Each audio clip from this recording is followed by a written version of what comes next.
ہمارے پاس جب لوگ آتے ہیں اور وہ داخل طریقت ہوتے ہیں تو ہم جو بنیادی چیزیں ان کو بتاتے ہیں تو ان میں سے ایک چیز یہ لازمی بتاتے ہیں کہ رزق پاک نہیں ہوگا تو باطن روشن نہیں ہوگا. یہ بنیادی بات ہے. اگر رزق پاک نہیں ہے تو میرے حضور نے ارشاد فرمایا کہ ایک بندہ سفر کر کے کعبۃ اللہ کے صحن میں پہنچتا ہے اور کعبے کے پردوں کو تھام لا ہے وہ یمد یدیہ اور لمبے لمبے ہاتھ کر کے کہتا ہے اے اللہ, لیکن اس کا کھانا حرام ہے, اس کا پینا حرام ہے, اس کا لباس حرام ہے, وہ غزیہ بالحرام, اس کو غذا حرام سے دی گئی ہے. میرے حضور نے فرمایا اس کی کوئی دعا قبول نہیں ہوگی. سفر کیا, جنگل پہاڑ کاٹے, سمندروں کو پاٹ کر کے آگے گیا, ہواؤں کے کلیجے چیر کے آگے بڑھا, مہینوں کی مسافتیں طے کر کے گیا اور کعبۃ اللہ کے سامنے کھڑا ہے, سین حرم میں مطاف میں کھڑا ہے, لیکن اس کا جسم حرام سے پلا ہے. اس نے جو پہنا ہے اس لباس کا تانا یا بانا حرام کا ہے, اس کو غذا حرام کی دی گئی ہے, اس نے پیا حرام کا ہے, اس نے کھایا حرام کا ہے, تو پھر اس کا یہ سارا سفر رائے گاں چلا جائے گا, اس کو کچھ نصیب نہیں ہوگا. تو سب سے پہلی شرط اس عنوان سے عقل حلال ہے. اس کے بعد پھر صدق مقال ہے کہ آپ کی زبان جھوٹ نہ بولے. جب کوئی شخص جھوٹ بولتا ہے روحانیات تو دور کی بات ہے, اللہ کے فرشتے اس سے 1 میل دور ہٹ جاتے ہیں.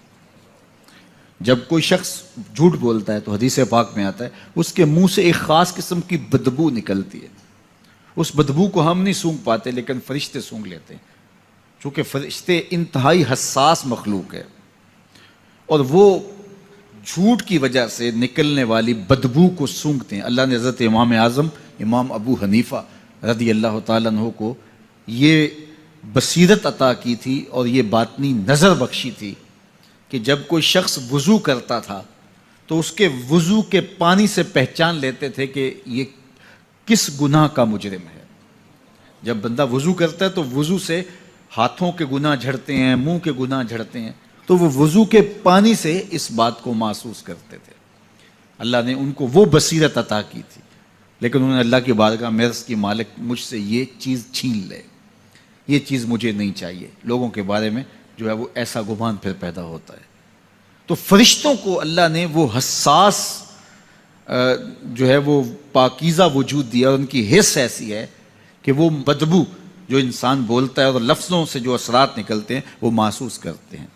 تو جب کوئی شخص جھوٹ بولتا ہے تو اس کے جسم سے, اس کی زبان سے جھوٹ کے ساتھ بدبو نکلتی ہے. اللہ کے فرشتے 1 میل دور تک پیچھے ہٹ جاتے ہیں. تو مجھے بتائیے جو شخص جھوٹ بولتا ہو کیا اسے کوئی روحانی مرتبہ مل سکتا ہے؟ یہ سوچا بھی نہیں جا سکتا, یہ امکانات سے ہی نہیں ہے. اللہ کے محبوب علیہ السلام سے پوچھا گیا کہ حضور کوئی مسلمان کوئی مومن کیا بزدل ہو سکتا ہے؟ فرمایا نہیں, وہ بہادر ہوتا ہے, لیکن ہو سکتا ہے کبھی اس سے بزدلی بھی سرزد ہو جائے. انسانی کمزوری ہے, کبھی انسان بہت طاقت میں ہوتا ہے, کبھی انسان کمزور بھی پڑ جاتا ہے. فرمایا ہو سکتا ہے کبھی اس سے ہو بھی جائے. پھر پوچھا کہ بخل کر سکتا ہے؟ فرمایا نہیں, مومن سخی ہوتا ہے لیکن ہو سکتا ہے کبھی اس سے بخل بھی ہو جائے. کبھی کبھی دولت اسے اچھی بھی لگنے لگ جاتی ہے. جس طرح فرمایا گیا کہ اولاد مبخلتن مجبنتن, یہ جو اولاد ہوتی ہے یہ بندے کو بخیل بھی بنا دیتی ہے اور بزدل بھی بنا دیتی ہے. جب اولاد نہیں ہوتی تو بندہ سخی بھی ہوتا ہے اور بندہ جو ہے وہ مشکل حالات میں بھی کود جاتا ہے, لیکن جب اولاد ہوتی ہے تو پھر مشکل حالات میں کودنے سے پہلے سوچتا ہے میرے بچے ہیں یتیم ہو جائیں گے. اس کو یہ خیال آتا ہے, پہلے ایسے مال لٹاتا ہے لیکن اولاد ہو جائے تو پھر وہ اولاد کا سوچتا ہے کہ ان کے لیے کچھ میں جمع کر لوں.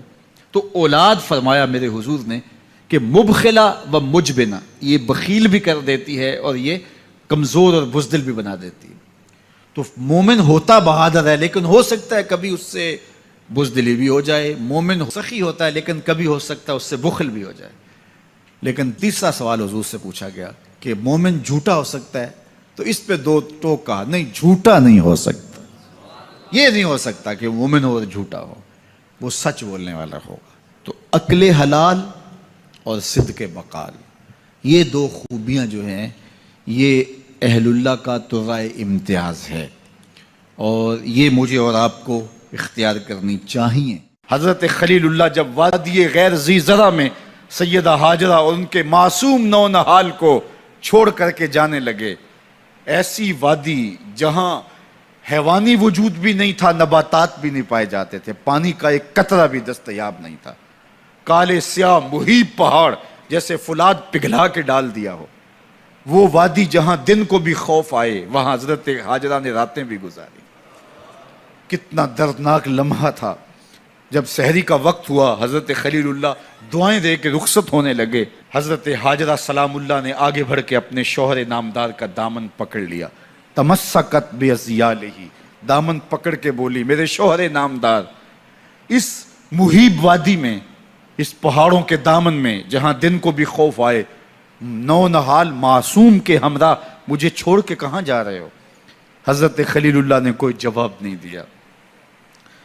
پھر قدم اٹھایا تو زوجہ نے پھر دامن پکڑا، پھر وہی سوال، پھر کوئی جواب نہیں آیا. تیسری مرتبہ دامن پکڑا، خلیل اللہ کی جانب سے کوئی جواب نہیں آیا.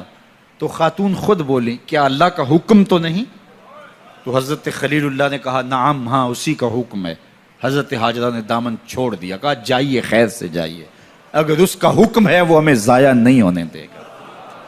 جہاں دن نہیں گزارے جا سکتے تھے پھر اس خاتون نے وہاں راتیں بھی کاٹی. وہ وادی جس میں وحشت بھی قدم رکھتی تھی ڈر ڈر کے، جہاں پھرتے تھے آوارہ تھپیڑے بادے سر سر کے، جہاں پر گھاس اگتی ہے، جہاں نہ پھول کھلتے ہیں، مگر وہ سرزمین ہے آسماں بھی جھک کے ملتے ہیں. اپنی پاک باز بیوی اور نونہال بیٹے کو چھوڑ کے حضرت خلیل اللہ دعائیں دے کے رخصت ہو گئے. تھوڑا سا توشہ تھا، 2-1 دن کے بعد ختم ہو گیا. پھر ماں کی چھاتی سے دودھ بھی خشک ہو گیا. نونہال پیاس سے تڑپنے لگا. ماں تو پھر ماں ہوتی ہے، تڑپتی ہوئی ممتا کا دل بے قرار ہوا. ایک پتھر کے سائے میں معصوم اسماعیل علیہ السلام کو لٹایا اور پانی کی تلاش میں جبل صفا پہ چڑھی. اطراف میں آسمانوں کی طرف دیکھا، کہیں کوئی پرندے اڑتے دکھائی دیں اور پانی کا نشان ملے اور میں وہاں سے بیٹے کے لیے 2 بوند لے آؤں، لیکن کچھ دکھائی نہیں دیا. تا حد نظر پھیلا ہوا آسمان ہی آسمان ہے اور پہاڑ ہی پہاڑ نیچے دکھائی دیتے ہیں. پھر مروہ پہ آئیں، درمیان میں نشیبی جگہ تھی، وہاں بیٹے کا من موہنا چہرہ دکھائی نہیں دیتا تھا. دوڑ کے گزری اور جا کے صفا پہ گھوم کے دیکھا، کچھ نظر نہیں آیا. ادھر بھی دیکھ لیا، ادھر بھی دیکھ لیا، لیکن ماں تھی. پھر دوبارہ صفا پہ آئی، صفا پہ دیکھا، کچھ دکھائی نہیں دیا. پھر تڑپ کے مروہ پہ آئیں، وہاں پھر دیکھا، کچھ دکھائی نہیں دیا. پھر صفا پہ آئی، کبھی صفا پہ کبھی مروہ پہ. تڑپتی ہوئی ماں کی ممتا، بے قرار دل. ادھر پانی کی پیاس سے تڑپتا ہوا معصوم اسماعیل پتھر کی اوٹ میں. درمیان سے ماں گزرتی ہے تو بھاگ کے گزرتی ہے کہ بیٹے کا من مونا چہرہ بھی نگاہوں کے سامنے رہے. ذرا منظر تو دیکھو کتنا دل آویز ہے. اللہ اکبر، سینوں میں پتے پانی ہو جائیں، پتھر بھی ہو تو پگھل جائے اس زہرہ گداز داستان سے. لیکن اللہ پر توکل اور ماں کی بے قراریاں، کبھی صفا پہ کبھی مروہ پہ، زبان پہ شکایت نہیں ہے. پھر جب مروہ پہ پہنچتی ہیں، 7 چکر مکمل ہو گئے، تو ادھر کیا دیکھا کہ معصوم اسماعیل ایڑیاں رگڑ رہا ہے. ماں کا دل ڈولنے لگا کہ بیٹا آخری لمحوں میں. دوڑی کہ بیٹے کو جا کے اپنی چھاتی سے چمٹاؤں، ہو سکتا ہے 2 قطرے دودھ کے اس کی زندگی کی آس بندھا دیں. تو ماں دوڑتی ہوئی آئی، لیکن جب قریب آئی تو منظر بدلا ہوا تھا. معصوم کی ایڑیوں کے رگڑنے سے تازہ چشمہ پھوٹ رہا ہے. پانی ہے کہ بے قابو ہونا چاہ رہا ہے. آگے بڑھی، جلدی جلدی مٹی کی منڈھیری کرتے ہوئے کہا زم زم، رک جا رک جا. اللہ اکبر. ہاجرہ سلام اللہ علیہا نے حضرت اسماعیل کی محبت اور اپنے رب پر توکل کی انوکھی اور البیلی داستان رقم کی. کہا ہاجرہ تو نے بھی حد کر دی، لیکن قیامت تک تیری راہوں کو بھی جلوہ گاہ بنا دیں گے.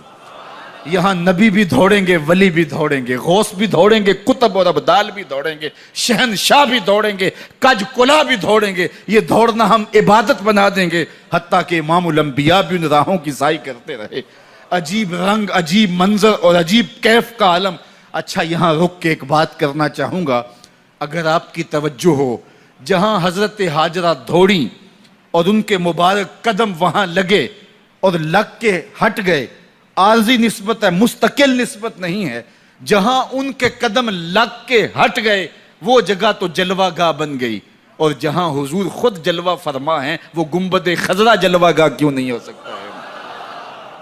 اب یہ پانی جہاں حضرت اسماعیل کے قدم لگے، یہ پانی دنیا کا عظیم ترین پانی ہے، اور پھر اس کا پروٹوکول یہ ہے، اس کو کھڑے ہو کے پیا جاتا ہے۔ یار یہاں بھی روک کے ایک بات کہہ دوں، حضرت اسماعیل کے قدموں کو چھونے والے پانی کا پروٹوکول ہے کہ اس کے لیے کھڑے ہو جائیں، اور حضرت اسماعیل مسجد اقصیٰ میں جس کے پیچھے کھڑے ہو کے نماز پڑھتے ہیں اس امام کے لیے کھڑے ہو کے مصطفیٰ جان رحمت پہ لاکھوں سلام پڑھ لیں تو اس میں شرک کہاں سے آ جائے گا؟